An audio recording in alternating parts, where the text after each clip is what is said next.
मधुरे पासी तीर्था सरस्वती हरितोन्दृतान्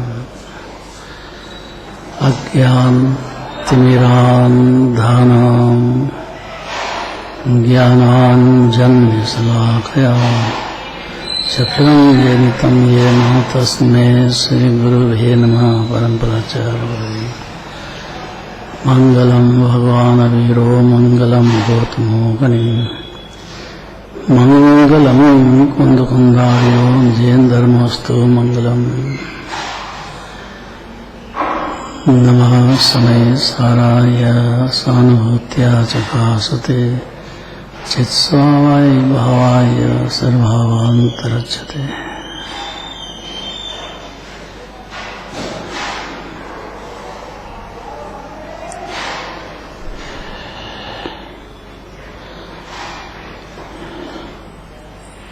चार भेद किए।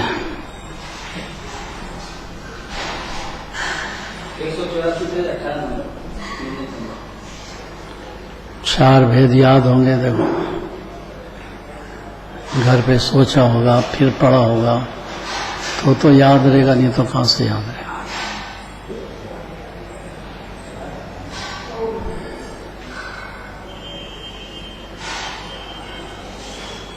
इतना टाइम दिया इसका मतलब पढ़ लिया सबने।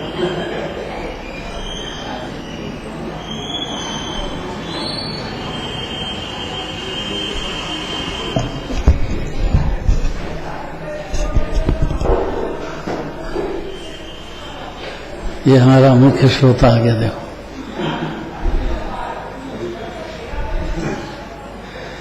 ये हमेशा प्रसन्न रहता है।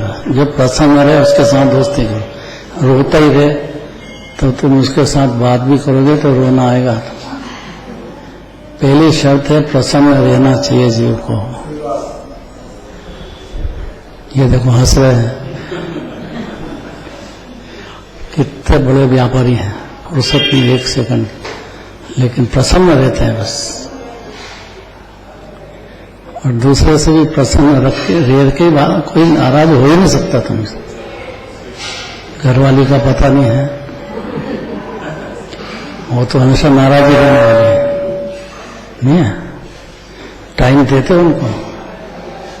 ना वो मुझसे अपेक्षा रखती है, ना मुझसे अपेक्षा रखता हूँ। मेरी उपेक्षा होती ही नहीं है, ना उसकी उपेक्षा होने देता हूँ। ये आपको भ्रम हो गया। भ्रम अंदर में भ्रम बैठा है। कोई मायके जाएगी 5000 की दे दो बात।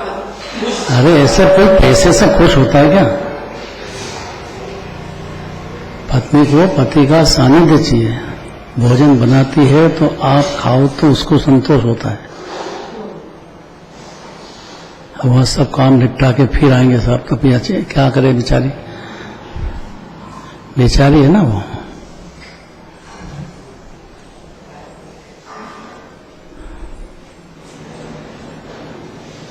अपने आप को ठगने में बहुत चतुर है जीव। 4 भेद किए कल। कौन कौन से?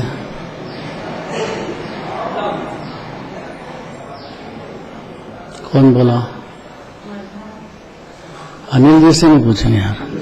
जिनको याद है उनसे क्या पूछें। जिनको याद नहीं है उसको सोचने दो। मेरे को समझदार होगा तो इतनी देर में पढ़ लिया होगा। मूर्ख होगा तो फिर पढ़ेगा भी नहीं, और पढ़ भी लिया तो याद नहीं रखेगा इतनी देर याद रखना भी बहुत कठिन है। क्यों कह रहे हैं? क्योंकि ठगाएगा नहीं जीव, और नहीं तो ठगाते ही जाएगा संसार में। फर्क होना चाहिए जीव को जीव की, किस पे कितना भरोसा करें, क्या बात कह दें उसको। घर की कह तो पेट में रखेगा कि सब दूर कर देगा वो। दीवार के भी कान होते हैं। आपके मुंह से निकली हुई बात बाहर जाएगी ही, और महिलाओं के पेट में टिकती भी नहीं है। इतना तो पहले समझ लेना।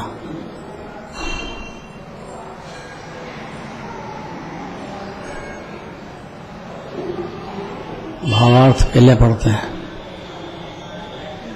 भावार्थ यह है कि ज्ञानी जीव सांसारिक अभ्युदय को एक आपत्ति ही समझते हैं।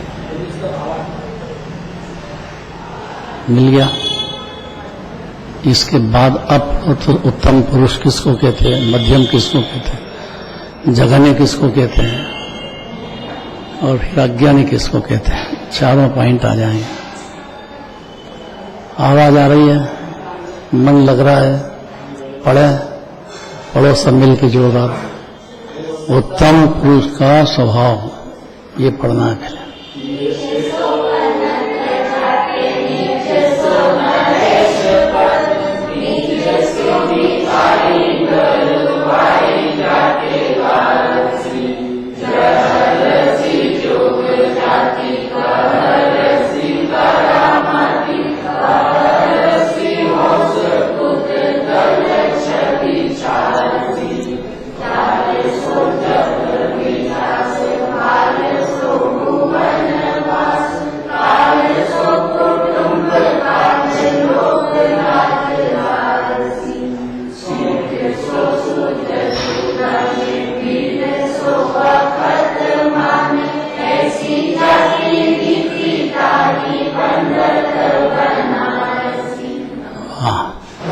बनारसीदास जी वंदन करते हैं उस जीव को कि जो इतनी बात समझ जाए और फॉलो करने लग जाए, भले ही टाइम लगे लेकिन फॉलो शुरुआत नहीं करे तो 84 लाख होने में कोई शरण नहीं उसका।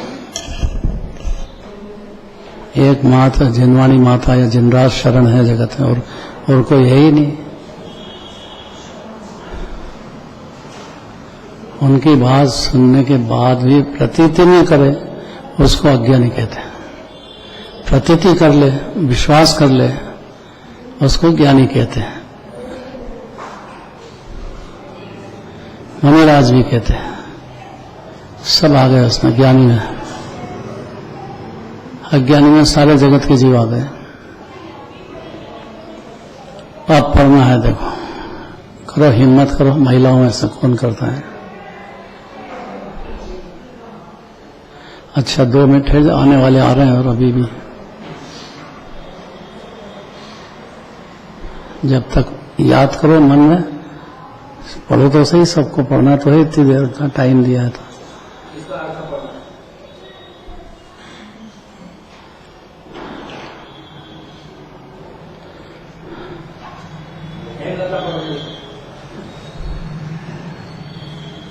हेमलता ने आवाज दी क्या? क्यों बोले? थोड़ी देर चुप नहीं रह सकते? वो अध्ययन चल रहा है सबका, चलने तो अपने और क्या काम है। जीव को गंभीरता आ जाए। जिन वचन की बात सुनने को महाभाग्य से मौका मिला उसको, ऐसे नहीं लिखते आचार्य कहते हैं, वो पंडित वर्ग कहते हैं। बनारसीदास जी कोई घर का कहते हैं क्या? और आचार्य भी घर का नहीं, जो जिनराज कहते हैं वो कहते हैं।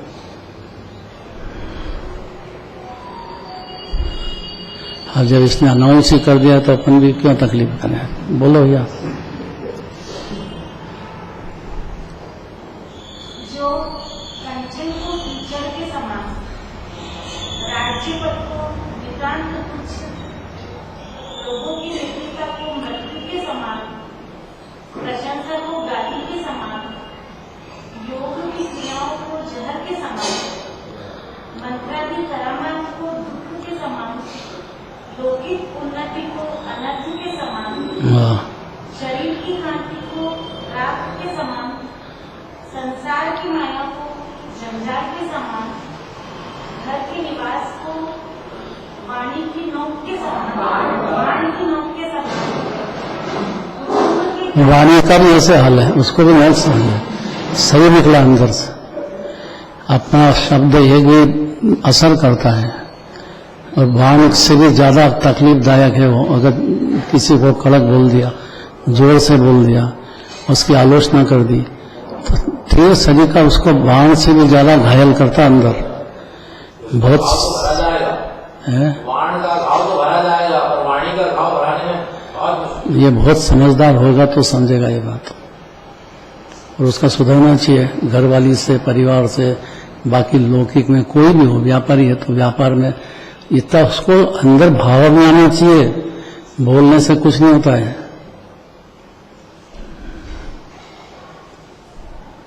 फिर से बोलो, पढ़ो। हेमलता फिर से, छोटा साहब ने पसंद किया हेमलता को। हाँ है?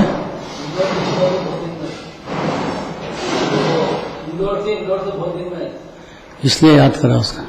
चलो अच्छा है। जो कंचन को कीचड़ के समान धीरे धीरे हो, हजम होने दो, थोड़ा जल्दी मत करना। अनंत पुरुषार्थ है, क्योंकि अनादि काल का मामला ऐसा ही मानता चला गया ठीक। जब तक सम्यक दर्शन नहीं होगा तब तक यही पोजीशन रहेगी। मान्यता की, चारित्र की बात तो फिर बहुत आगे। फिर से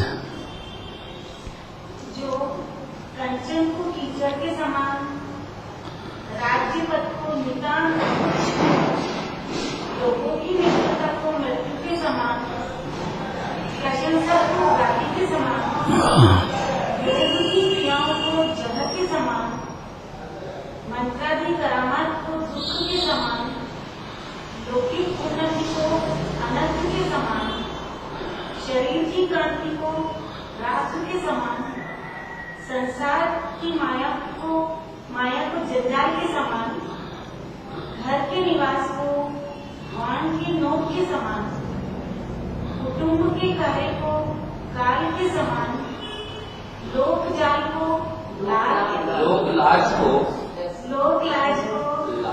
तार के समान, सुयश को नाक के मेल के समान, और भाग्योदय को निष्ठा के समान जानता है।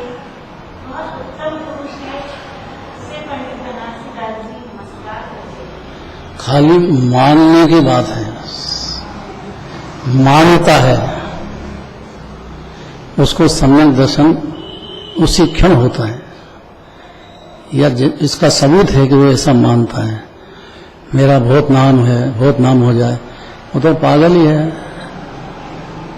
क्या गजब दृष्टांत दिया। नाक का गूंगा कोई रखना चाहेगा? ऐसा है जगत में मान मिलना और चाहना, तो बिल्कुल ही बेवकूफ मूर्ख है। क्या चाहते हैं जगत से, अज्ञानी जीवों से? एक एक का खूब खुलासा करने की जरूरत है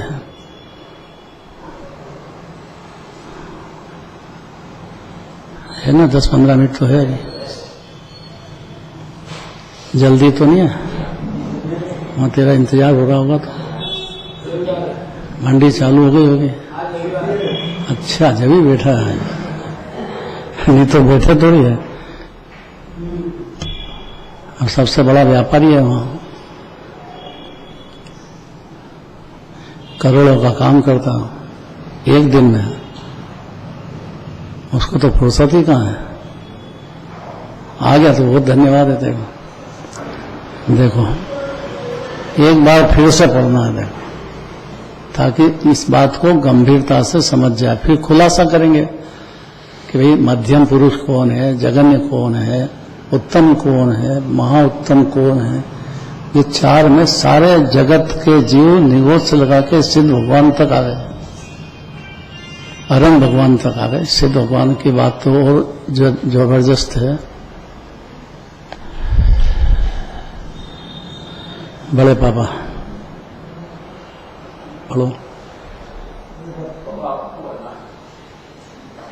जो कंचन को कीचड़ के समान, राज्य पद को नितांत तुच्छ, लोगों की मित्रता को मृत्यु के समान, प्रशंसा को गाली के समान, योग की क्रियाओं को जहर के समान, मंत्रादि करामात को दुख के समान, लौकिक उन्नति को अनर्थ के समान, शरीर की कांति को राख के समान, संसार की माया को जंजाल के समान, और घर के निवास को वाण की नोक के समान, कुटुंब के कार्य को काल के समान, लोक लाज को लार के समान, श्रेष्ठ को नाक के मेल के समान, और भाग्योदय को विष्टा के समान जानता है। वह उत्तम पुरुष है, उसे पंडित बनारसी दास जी नमस्कार करते हैं। खाली जानता है उसको उत्तम पुरुष कह दिया है। चारित्र में धारण कर ले वो तो बहुत ऊंची बात है। चारित्र में वो दिगंबर मुनिराज की बात है या अरंत से भगवान की बात है। उत्तम तो वही है, जानता है लेकिन मानता भी है, वो चौथा गुण स्थान है जीव। नहीं तो आत्मा की अनुभूति नहीं हो, मतलब अपने को जाने ही नहीं आत्मा को, तब तक उससे ये काम नहीं हो सकता है। अपने को आत्मा ही नहीं माने,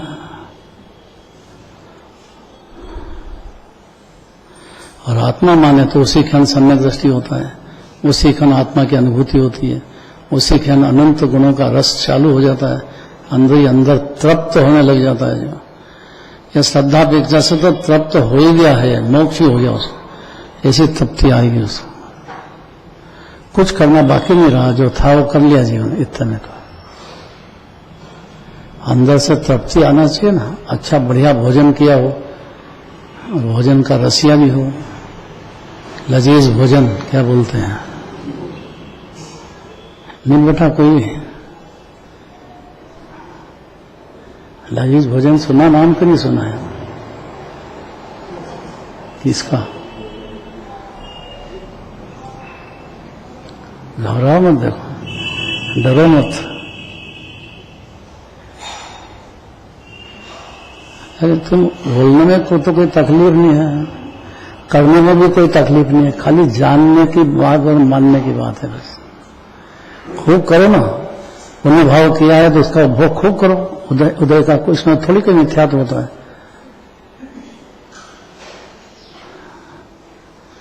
लजीज भोजन में डूब गया है तो अनादि की संज्ञा है ना ये, तो उसमें फिर डूब जाता है।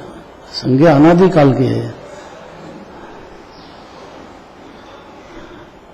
घर वाली बहुत चतुर है, माँ बाप से सीख गई है कैसे भोजन बनाना जोरदार, तो वो करेगी सही और लजीज बनेगा ही सही। और जीव की संज्ञा अनादि की है तो उसको पसंद आएगा तो घरवाली को पसंद करेगा। अगर घरवाली को अच्छा लजीज भोजन बनाना याद नहीं है तो फिर बाजार जाएगा तो सोशल ग्रुप में और जाकर के बस वहां करो, लजीज भोजन मिलेगा। ये हंसने की बात नहीं कर रहे हैं, इसमें कोई हंसने की बात नहीं कहते हैं। ये संज्ञा अनादि की है जीव। आहार संज्ञा भावलिंगी संत को भी है, दिगंबर मुनिराजों को भी है, अनंत भगवान को नहीं है। और सिद्ध भगवान तो अनंत सुख भोग ही रहे हैं, अपनी परिणति है। आनंद का खान तो आत्मा है, उसमें तल्लीन हो रहे हैं। अनंत काल तक के लिए हम अनंत सुख भोगते ही चले जाएंगे। इतना समझ जाए ना, उसकी सुख बुद्धि आहार संज्ञा की खत्म हो जाएगी। और ये खत्म हुई तो मैथुन संज्ञा की भी हो जाएगी, वो हुई तो प्रवेगिरा संज्ञा की। ये संज्ञा तो ये यश भी कीर्ति की जहर समझेगा।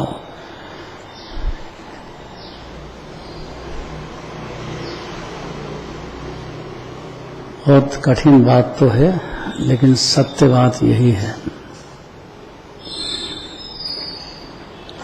भावार्थ यह है कि ज्ञानी जीव, यहां से सारा मामला पलट गया है। ज्ञानी माने जिस जीव को खाली बोलो, खूब शास्त्र पढ़ लो, खूब गाथाएं याद कर लो तो उससे कोई ज्ञानी नहीं हो जाते। ज्ञानी माने जिसको अपनी आत्मा अनादि अनंत शुद्ध सिद्ध भगवान जैसी है ऐसा मंजूर हो जाए श्रद्धा में, आत्मानुभूति पूर्वक। ये शर्त है, आत्मानुभूति नहीं हो तो बोलना तो याद हो जाता, उसमें क्या है।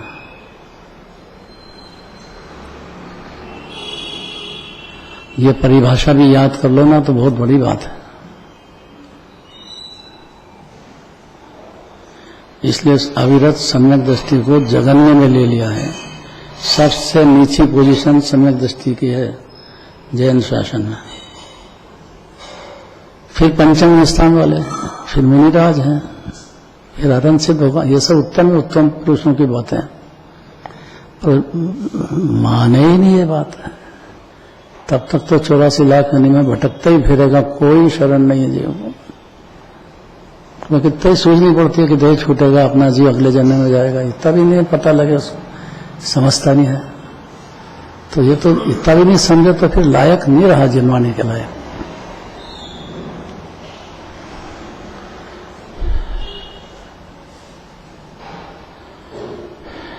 कितना बुरा लग रहा होगा सबको, कितना बुरा लग रहा होगा। भागवती बहन का भजन सुन लो थोड़ा सा, तो थोड़ा उसमें पता लग जाएगा कि कहाँ निगोद से चढ़ रही पोजीशन ये है। बोलना बहन, भागवती बहन।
क्या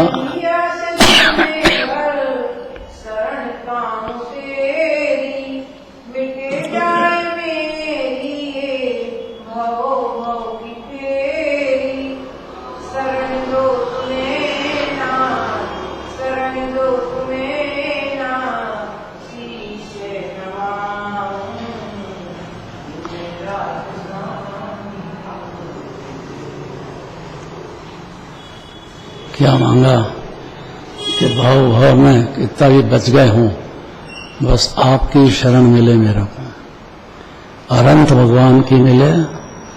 ऐसा जो समझ गया है उसको आत्मा की शरण उसी समय मिलती है, देर का काम नहीं। और आत्मा की शरण मिली तो जानता है वो, आत्मा की शरण नहीं मिली जब तक बोलता है, खाली दूसरे को सुनाता है, खुद नहीं जानता है, उसको मिथ्या दृष्टि कहते हैं। फिर 84 लाख होने में अकेला भटकना उसको। भावार्थ यह है कि ज्ञानी जीव सांसारिक अभ्युदय को एक आपत्ति ही समझते हैं। ये ज्ञानी पुरुष जानते से ही ये काम हो गया बस, कि जितना टाइम व्यापार धंधे में खाने कमाने में लग रहा है वो सब अपना टाइम आपत्ति में जा रहा है। कितना फर्क हो गया उसे,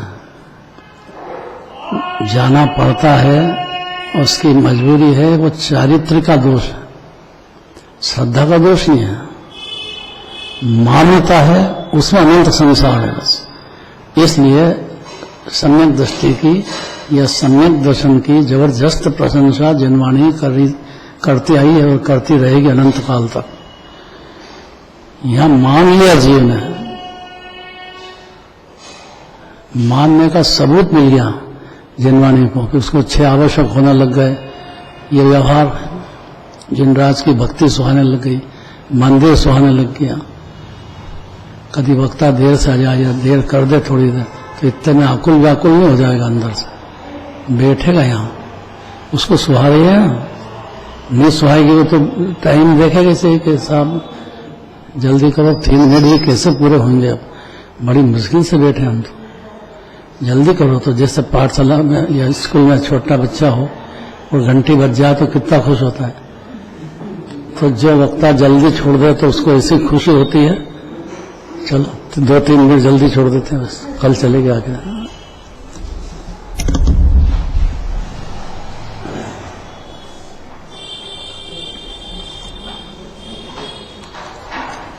वंदन करूं मैं मात तुम